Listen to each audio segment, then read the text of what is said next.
سورہ مبارکہ بقرہ آیت نمبر 159، اللہ ارشاد فرما رہا ہے الذین یکتمون ما انزل، وہ لوگ کہ جو اللہ کی طرف سے نازل شدہ چیزوں کو چھپاتے ہیں اور حق بیان کرنے سے گریز کرتے ہیں، یلعنہم اللہ، اللہ ان پہ لعنت بھیجتا ہے، ویلعنہم اللاعنون، اور لعنت بھیجنے والے ان پہ لعنت بھیجتے ہیں۔ قرآن مجید میں لعنت بھیجنے والوں کا ذکر ہے۔ میں اپنے ان بچوں اور جوانوں سے کہوں گا جا کر ایک سائٹ دیکھیں، ریبورن اہل بیت، www ریبورن اہل بیت، اہل بیت کے نئے چاہنے والوں نے جو مکتب اہل بیت میں نو وارد ہوئے ہیں، تازہ وارد ہوئے ہیں، ابھی جنہوں نے مکتب اہل بیت کو اپنایا ہے، 500 سے زیادہ وہ افراد ہیں جنہوں نے اپنے احساسات اور جذبات کو اس سائٹ پر ڈالا ہوا ہے۔ ان میں سے ایک مسیحی کہتا ہے میں شیعہ کیوں ہوا ہوں؟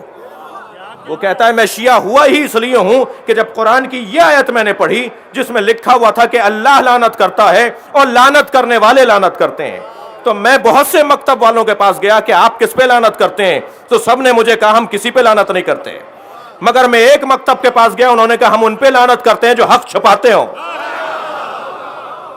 صلوات پڑھیں گے محمد و آل محمد۔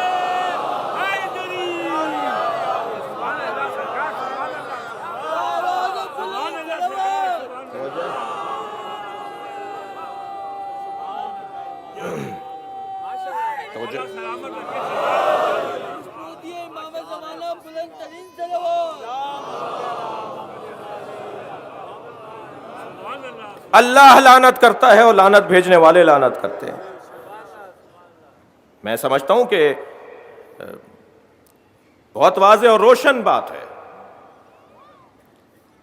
ان سے مجھے غرض نہیں ہے جو لعنت کے عقیدے کو قبول نہیں کرتے۔ قرآن پکار کے کہہ رہا ہے، 10 سے زیادہ قرآن میں آیتیں ہیں جو لعنت بھیجنے کے حوالے سے۔ لعنت ہے کیا بھائی؟ لعنت کوئی، معاف کیجیے گا میں ممبری زبان کا مجھے خیال رکھنا ہے، کوئی دھماکہ، کوئی جو ہے وہ کوئی فائرنگ، کوئی جو ہے وہ کسی کو قتل کرنا نہیں ہے۔ لعنت عدم برکت کو کہا جاتا ہے، جس کی زندگی میں برکت ہی نہ ہو وہ لعنتی ہے۔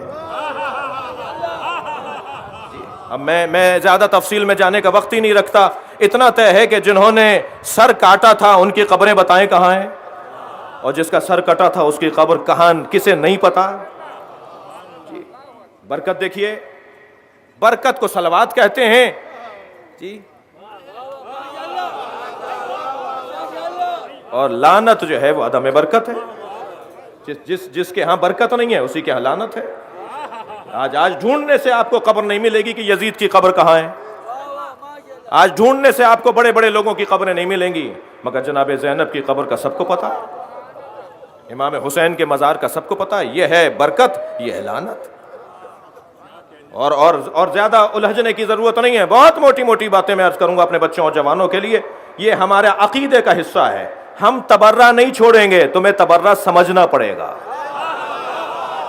ہمارے ہاں نماز کی طرح تبرہ واجب ہے، ہمارے ہاں روزے کی طرح تبرہ واجب ہے۔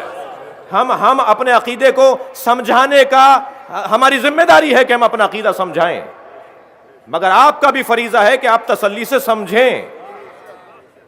یہ کسی کی توہین کرنا ہمارا مطلب نہیں ہے۔ ہمارے پاس تو اہل بیت کے علاوہ کسی پہ غور کرنے کا وقت ہی نہیں ہے۔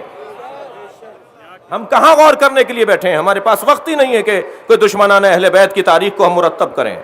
یہ ممبر پاکوں کا ممبر ہے نا، تو میرے پاس تو وقت ہی نہیں ہے میں کسی اور کی بات کروں۔ مگر اتنا طے ہے کہ لعنت کا جو مفہوم ہے وہ ہمارے یہاں بہت واضح اور روشن مفہوم ہے۔